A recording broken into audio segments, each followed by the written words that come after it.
Nama Jesus Vicente Zambada Niebla, atau yang lebih dikenal sebagai El Vicentio, menjadi salah satu sosok yang paling diperhatikan dalam sejarah kejahatan terorganisir di Meksiko. Posisinya tidak hanya sebagai bagian dari kartel Sinaloa, tetapi juga sebagai orang yang berada di lingkungan paling dekat dengan dua figur besar, Ismael El Mayo Zambada, ayahnya, dan Joaquin El Chapo Guzman, rekan sekaligus pemimpin utama kartel. Perjalanan hidup Vicente akhirnya membawanya pada dua sisi yang saling bertentangan.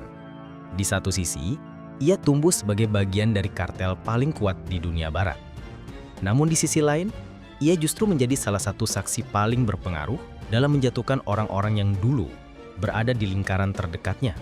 Untuk memahami bagaimana seorang pewaris kartel bisa berubah menjadi sumber informasi yang mengguncangkan jaringan narkotika internasional, kita perlu melihat bagaimana kehidupan Vicente dimulai dan bagaimana ia masuk ke dalam dunia yang membentuk seluruh masa depannya.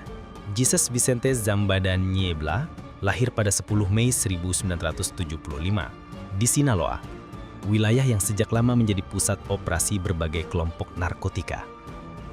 Ia tumbuh dalam keluarga yang sudah terlibat langsung dalam bisnis ilegal berskala internasional. Ayahnya, Ismael El Mayo Zambada, adalah figur penting yang memegang kendali strategis dalam kartel Sinaloa dan memiliki reputasi sebagai pemimpin yang mampu mempertahankan posisinya selama berpuluh-puluh tahun tanpa pernah tertangkap. Sejak kecil, Vicente berada di lingkungan yang tertutup dari kehidupan masyarakat umum. Ia tidak menjalani masa kanak-kanak seperti anak pada umumnya. Akses terhadap keamanan pribadi, pergerakan terbatas serta interaksi dengan orang-orang kepercayaan kartel merupakan bagian dari rutinitas sehari-harinya. Kondisi ini membuatnya terbiasa dengan struktur organisasi kriminal jauh sebelum dia memahami sepenuhnya apa yang dilakukan kelompok ayahnya. Ketika memasuki usia remaja, Vicente mulai diperkenalkan pada peran-peran kecil yang berkaitan dengan operasi kartel. Bukan sebagai pelaku langsung, tetapi sebagai pengamat dan pendamping para anggota senior. Hal ini dilakukan untuk membentuk pemahamannya terhadap logistik penyelundupan dan cara kerja jaringan distribusi narkotika.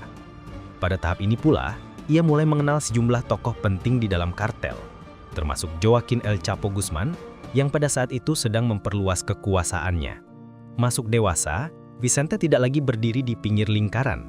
Ia mulai dipercaya menangani tugas-tugas yang memiliki konsekuensi besar. Kepercayaan itu tidak datang dengan cepat. Semuanya melalui proses bertahap yang dipantau langsung oleh El Mayo.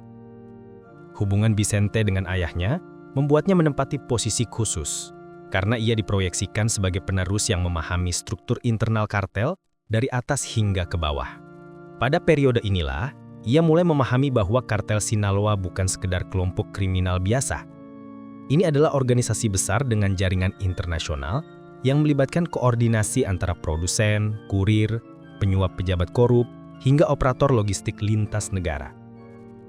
Dengan dukungan tokoh-tokoh seperti El Mayo dan El Chapo, Vicente semakin dalam masuk ke struktur kekuasaan kartel. Lingkungan keluarga yang terhubung langsung dengan aktivitas kriminal, pengaruh ayahnya sebagai pemimpin utama, dan hubungannya dengan El Chapo menjadi faktor yang membentuk identitas dan arah hidup Vicente. Semua pengalaman tersebut akhirnya membawanya pada posisi sentral dalam operasi kartel Sinaloa, yang pada masa itu menguasai alur perdagangan narkotika terbesar menuju Amerika Serikat.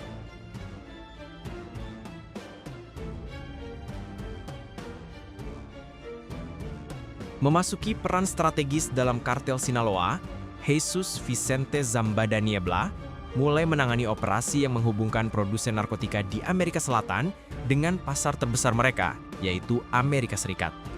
Tanggung jawabnya mencakup pengawasan jalur distribusi, pengamanan logistik, serta koordinasi dengan para operator yang bekerja langsung di lapangan. Di titik ini, ia tidak lagi berperan sebagai anggota keluarga pemimpin kartel, melainkan sebagai salah satu pengendali utama operasi penyelundupan. Kartel Sinaloa yang dikendalikan oleh figur seperti Ismael El Mayo Zambada dan Joaquin El Chapo Guzman mengoperasikan jaringan yang terstruktur rapi. Vicente mengkoordinasikan proses masuknya kokain dari produsen di Kolombia yang pada masa itu masih didominasi oleh kelompok besar yang menguasai pasar Amerika Selatan. Para mitra dagang kartel mengirimkan produk dalam jumlah besar menggunakan berbagai metode, dan Vicente menjadi penghubung antara pihak pengirim dan tim yang bertugas memindahkan barang ke Meksiko. Salah satu aspek yang menunjukkan betapa kompleksnya jaringan ini adalah penggunaan sarana transportasi yang tidak biasa. Vicente mengatur pengiriman menggunakan pesawat kecil, kapal cepat, hingga kapal selam semi-rakitan yang dirancang untuk menghindari radar patroli maritim. Setiap moda transportasi dipilih berdasarkan tingkat resiko, rute pengawasan, dan kemampuan untuk mengelabui sistem keamanan perbatasan. Hasil dari pengiriman ini kemudian dibawa ke gudang rahasia sebelum dikirim lebih lanjut menuju Amerika Serikat. Selain itu, Vicente bertanggung jawab memastikan bahwa setiap jalur darat, laut, dan udara yang digunakan kartel tetap berfungsi tanpa gangguan. Untuk menjaga kelancaran operasi, ia harus berurusan dengan berbagai pihak, mulai dari kelompok keamanan lokal, pejabat korup, hingga operator logistik yang menjaga hubungan dengan jaringan distribusi di negara bagian perbatasan. Dalam struktur kartel, tidak ada ruang bagi kesalahan, karena satu gangguan kecil dapat menghentikan pasokan bernilai jutaan dolar. Vicente juga mengawasi tim yang bertugas menjaga keamanan internal kartel. Ini termasuk memantau potensi informan, menilai ancaman dari kelompok pesaing, serta memastikan bahwa jalur komunikasi antar anggota tetap aman. Posisi ini membuatnya memiliki akses terhadap informasi sensitif mengenai rencana, keuangan, hingga hubungan antar bos kartel. Banyak analis keamanan kemudian menilai bahwa Vicente mengetahui lebih banyak tentang mekanisme kerja kartel Sinaloa dibandingkan sebagian besar anggota senior lainnya. Volume barang yang dikelola melalui jaringan yang dipimpinnya mencapai ribuan kilogram setiap kali operasi besar dilakukan. Setiap keberhasilan penyelundupan memberikan keuntungan finansial yang sangat besar bagi kartel. Pendapatan ini digunakan untuk memperluas jaringan, membeli kendaraan, membiayai perlindungan, serta mempertahankan posisi kartel di berbagai wilayah strategis. Melalui peran ini, Vicente menjadi salah satu figur yang menopang keberlangsungan operasi global kartel selama bertahun-tahun. Peran Vicente dalam jaringan ini membentuk reputasinya sebagai operator yang efisien, terlatih, dan sangat memahami strategi perdagangan narkotika internasional. Ia menjadi penggerak utama jalur pasokan yang memberikan kartel Sinaloa dominasi di pasar Amerika Serikat. Keberhasilannya mengkoordinasi operasi yang sangat rumit inilah yang membuat namanya semakin dikenal, bukan hanya di dalam organisasi, tetapi juga oleh aparat penegak hukum di Meksiko dan Amerika Serikat. Upaya menghentikan aktivitas jaringan yang dipimpin oleh Vicente tidak terjadi tiba-tiba. Itu adalah hasil dari rangkaian penyelidikan intelijen yang melibatkan pemantauan komunikasi, pengumpulan bukti finansial, dan kerja lapangan selama berbulan-bulan. Koordinasi antara aparat Meksiko dan pihak penegak hukum internasional meningkatkan tekanan pada para tokoh kunci kartel Sinaloa. Informasi yang terkumpul akhirnya mengarah ke jejak operasional Vicente di ibu kota. Di tengah pola gerak yang semakin dipantau, Vicente ditangkap saat berada di Mexico City. Penahanan dilakukan oleh aparat berwenang Meksiko pada 19 Maret 2009. Penangkapan itu dirancang untuk meminimalkan risiko pelarian dan gangguan terhadap proses hukum. Langkah-langkah keamanan diterapkan ketat sejak saat penangkapan hingga pembawaan ke pusat penahanan. Setelah ditahan, Vicente ditempatkan dalam fasilitas tahanan bawah pengamanan tinggi sambil menunggu proses hukum berikutnya. Kasusnya tidak hanya menjadi urusan domestik. Otoritas Amerika Serikat telah mengajukan tuntutan terhadapnya dan mengajukan permintaan ekstradisi. Prosedur hukum yang mengikuti penangkapan melibatkan pemeriksaan dakwaan, penyiapan berkas oleh jaksa, serta interaksi antara sistem peradilan Meksiko dan permintaan dari pihak asing. Selama masa penahanan di Meksiko, Vicente menghadapi proses administratif yang diperlukan untuk memenuhi persyaratan hukum sebelum pemindahan kewenangan.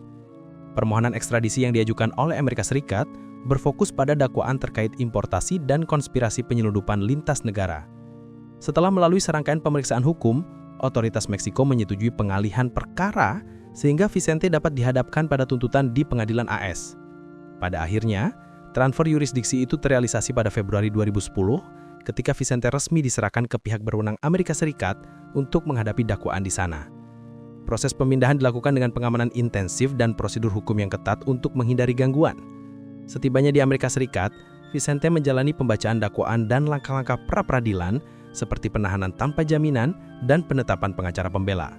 Selama masa awal di sistem peradilan AS, penyelidik mulai mengkonfrontasinya dengan bukti-bukti yang berkaitan dengan operasi jaringan yang pernah dia pimpin.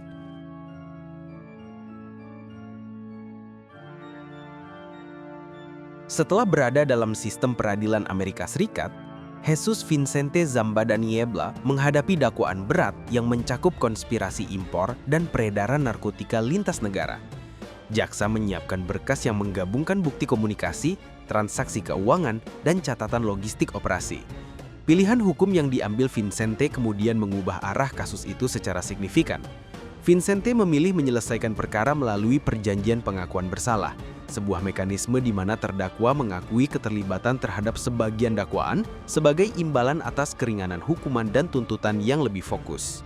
Dalam proses ini, ia mengakui perannya dalam mengatur pengiriman sejumlah besar kokain dan heroin, serta kerjasamanya dengan tokoh-tokoh sentral seperti Joaquin El Chapo Guzman. Pengakuan tersebut mencakup detail taktik penyelundupan dan jaringan logistik yang digunakan kartel. Sebagai bagian dari kesepakatan, Vincente bersedia menyerahkan aset dalam jumlah sangat besar kepada pemerintah Amerika Serikat. Nilai aset yang disepakati untuk disita diperkirakan mencapai 1,37 miliar dolar AS. Nilai ini merefleksikan skala keuntungan hasil penyelundupan yang dikelolanya.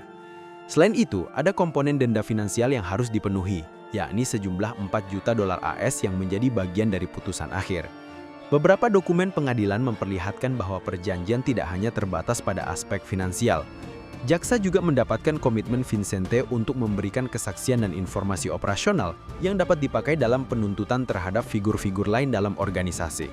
Komitmen ini kemudian membuka akses penyidik ke praktik-praktik internal kartel, rute pengiriman, nama-nama kurir, metode penyamaran pengiriman, serta hubungan kartel dengan pejabat korup atau kelompok kriminal lainnya. Pengakuan formal yang diajukan ke pengadilan menunjukkan bagaimana penyelundupan dilakukan dalam skala besar, menggunakan pesawat pribadi, kapal selam rakitan dan speedboat untuk memindahkan muatan dari titik produksi di Amerika Selatan menuju Meksiko, lalu menyalurkannya ke pasar AS. Keterangan Vincente memberi detail teknis yang penting bagi jaksa dalam membangun kasus terhadap rekan-rekannya.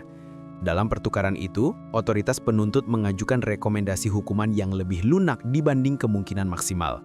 Rekomendasi tersebut juga menyertakan langkah-langkah perlindungan bagi keselamatan Vincente dan keluarganya, termasuk opsi untuk penempatan aman dan status tinggal yang memungkinkan mereka tetap berada di wilayah Amerika Serikat.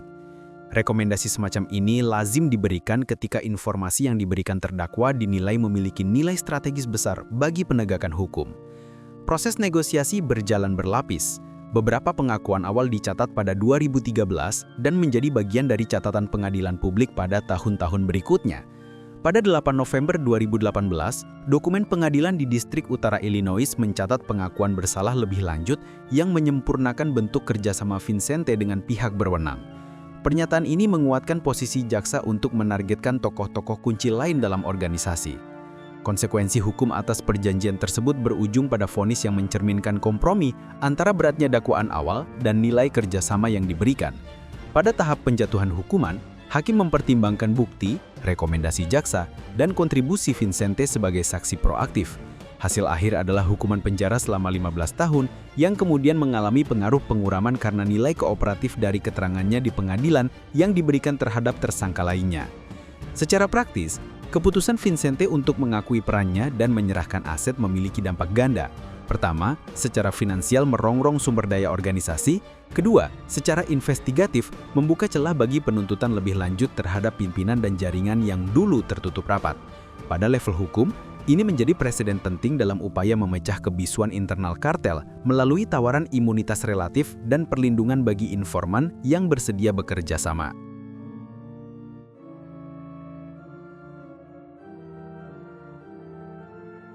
Setelah memasuki proses peradilan di Amerika Serikat, Jesus Vincente Zambada Niebla mengambil keputusan yang mengubah posisi tawar dalam kasus-kasus besar terhadap kartel Sinaloa. Ia memilih untuk bekerja sama dengan pihak penuntut dan memberikan kesaksian mendetail mengenai operasi internal organisasi. Keputusan ini tidak sekadar membuka dokumen, ia menyerahkan pengetahuan langsung dari dalam struktur yang selama bertahun-tahun tertutup rapat. Kesaksian Vincente menyentuh banyak aspek kritis. Ia memberi uraian tentang bagaimana komunikasi antara pemimpin kartel diatur, siapa saja yang menjadi penghubung utama, serta bagaimana rute-rute penyelundupan disusun dari sumber ke pasar. Selain itu, ia mengungkapkan teknik pengamanan operasi, termasuk manipulasi jalur logistik dan langkah-langkah yang digunakan untuk mengelabui aparat penegak hukum di sejumlah negara. Keterangan teknis semacam ini menjadi bahan bukti yang bernilai tinggi bagi jaksa. Salah satu poin besar yang dibawakan Vicente di pengadilan adalah peran aspek korupsi dan kolusi. Ia menyebutkan keterlibatan oknum pejabat yang memfasilitasi kelancaran pengiriman, mulai dari pengawasan pelabuhan hingga keringanan penindakan di titik-titik pemeriksaan. Pernyataan ini membantu membentuk gambaran sistemik, bahwa keberlangsungan jaringan bukan hanya soal kekuatan militer semata, melainkan juga jejaring perlindungan yang melibatkan aktor-aktor publik. Selain soal modus operandi dan korupsi, Vicente menyampaikan identitas beberapa pemain kunci, nama-nama kurir tingkat tinggi, operator logistik, dan komando lapangan yang bertugas menjalankan pengiriman besar. Informasi ini memungkinkan pihak berwenang untuk menargetkan aktor-aktor yang sebelumnya tidak terjangkau secara hukum. Dengan rujukan langsung pada transaksi, lokasi penyimpanan, dan waktu pengiriman, pihak penuntut memperoleh titik masuk untuk membuka kasus-kasus lanjutan. Kesaksian juga menyingkap metode pengadaan senjata dan materi yang mendukung operasi kekerasan kartel.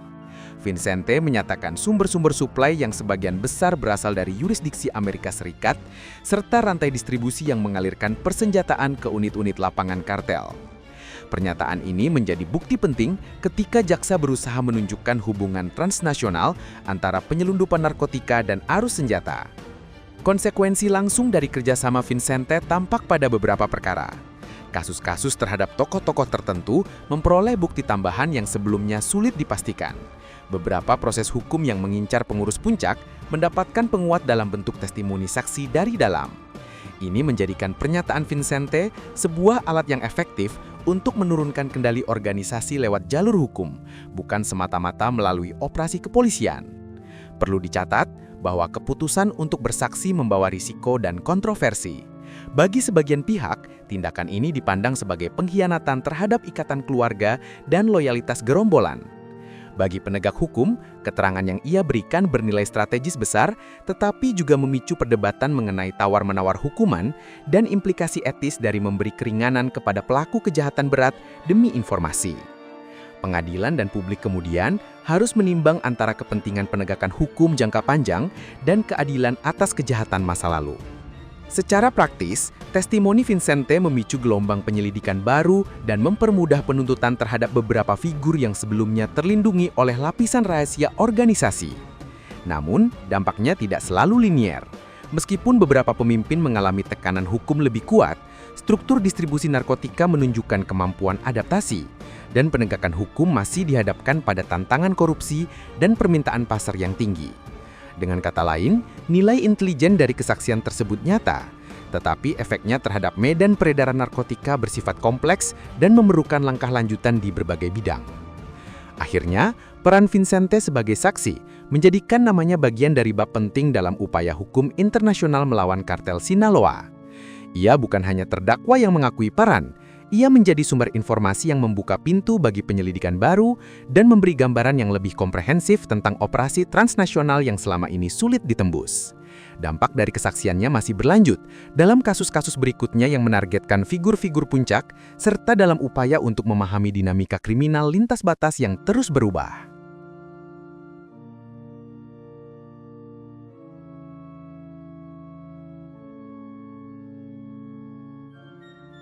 Keluarga menjadi elemen kunci dalam struktur kartel Sinaloa. Bagi Vicente Zambada Niebla, hubungan keluarga bukan sekadar ikatan darah. Ia adalah jalur politik, kepemimpinan, dan akses terhadap sumber daya organisasi. Peran ayahnya, Ismael Elmayu Zambada, tidak hanya sebagai figur otoritatif, tetapi juga sebagai perancang strategi jangka panjang. Elmayo memegang peran yang lebih administratif dan diplomatis dibandingkan sekadar perintah lapangan. Ia menjaga aliansi, mengatur pembagian wilayah, dan menyusun mekanisme yang membuat kartel bertahan lama. Posisi Vicente dalam keluarga memberinya keuntungan struktural. Ia mendapat pelatihan informal tentang pengelolaan operasi serta kepercayaan dari lingkaran paling dekat. Peran ini membuatnya berinteraksi langsung dengan pimpinan lain, seperti Joaquin El Chapo Guzman, serta dengan para pemimpin lapangan, operator logistik, dan kontak-kontak internasional. Namun hubungan ini juga menimbulkan beban, ekspektasi untuk meneruskan kekuasaan, tekanan untuk mengambil keputusan yang menanggung resiko besar, serta tanggung jawab atas keselamatan anggota keluarga. Keputusan Vicente untuk bekerja sama dengan aparat menimbulkan konsekuensi pribadi dan kolektif. Secara langsung, tindakan tersebut memecah dinamika internal keluarga, memicu tegangan antara kebutuhan perlindungan keluarga dan tuduhan pengkhianatan dari pihak lain di dalam jaringan. Dampak psikologis dan sosial terhadap keluarga tidak kecil.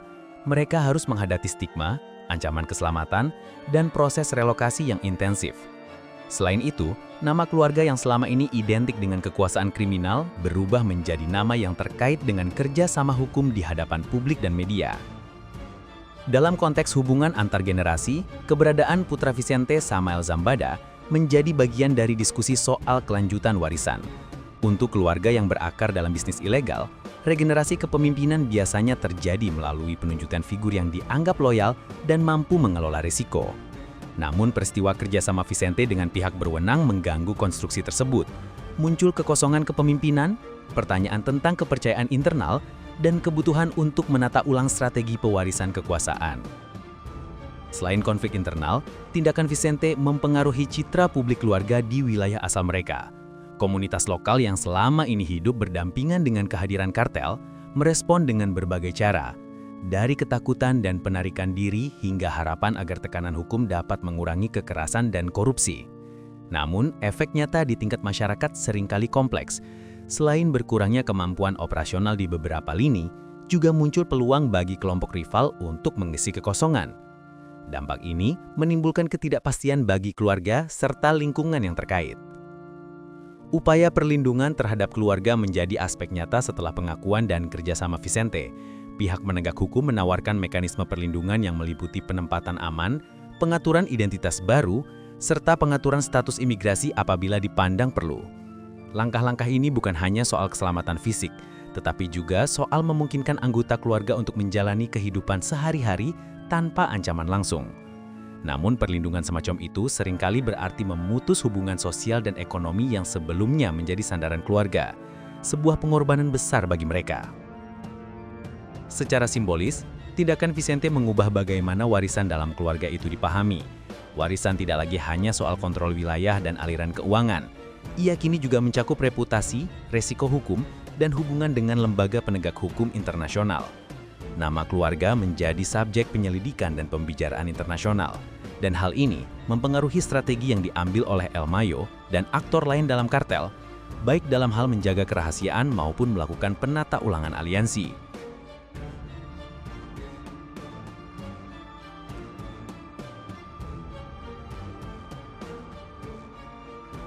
Di sisi lain, karya-karya jurnalistik seperti buku El Traidor oleh Anabel Hernandez ikut memformalkan narasi publik tentang peran keluarga ini.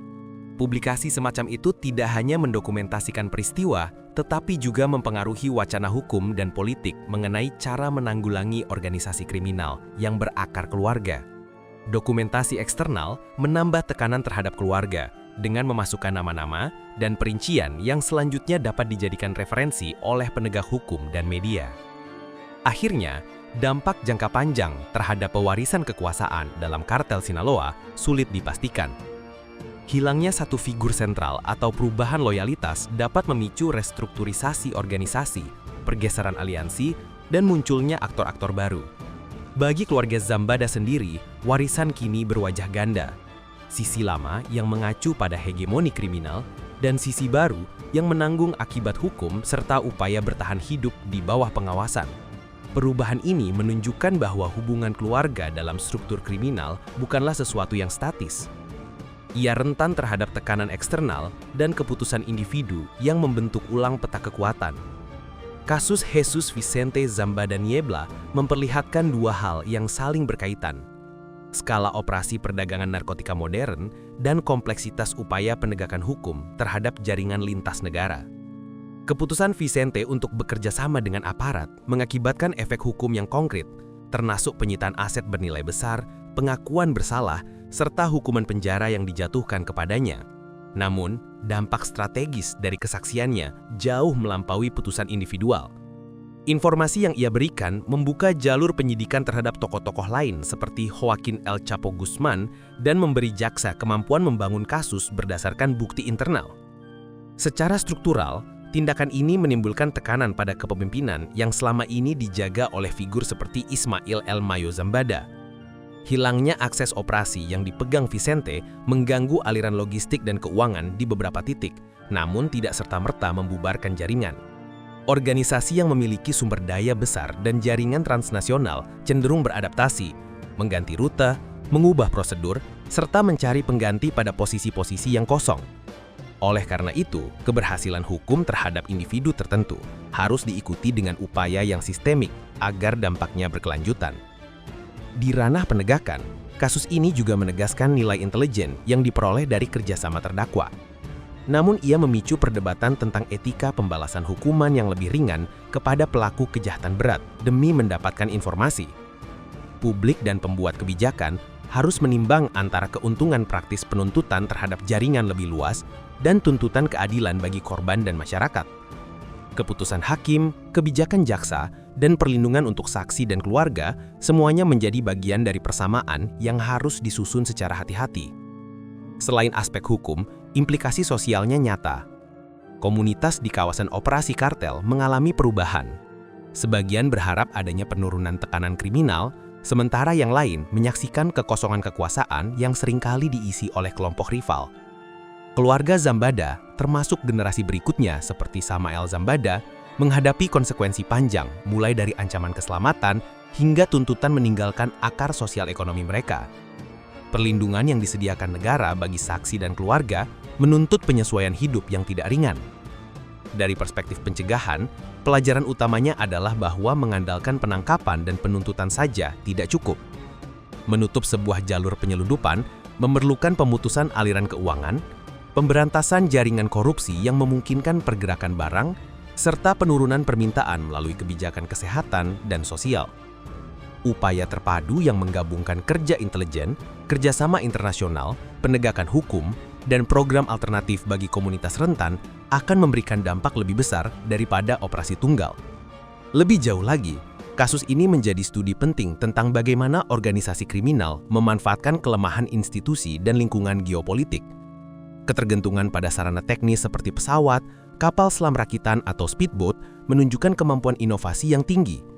Menutup celah itu memerlukan peningkatan kapasitas pengawasan, kontrol perbatasan, dan kerjasama antar negara dalam penyelidikan forensik dan keuangan.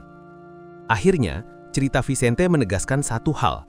Memerangi jaringan narkotika berskala besar adalah proses panjang yang menuntut konsistensi kebijakan dan keberlanjutan upaya. Keberhasilan jangka pendek seperti penangkapan atau vonis harus diintegrasikan ke dalam strategi jangka panjang yang mengurangi insentif ekonomi bagi perdagangan ilegal, melindungi saksi dan korban, serta memperkuat institusi publik supaya tidak mudah dieksploitasi oleh pelaku kriminal. Kesimpulannya, dampak tindakan seorang individu dapat membuka pintu bagi proses hukum dan investigasi yang lebih luas.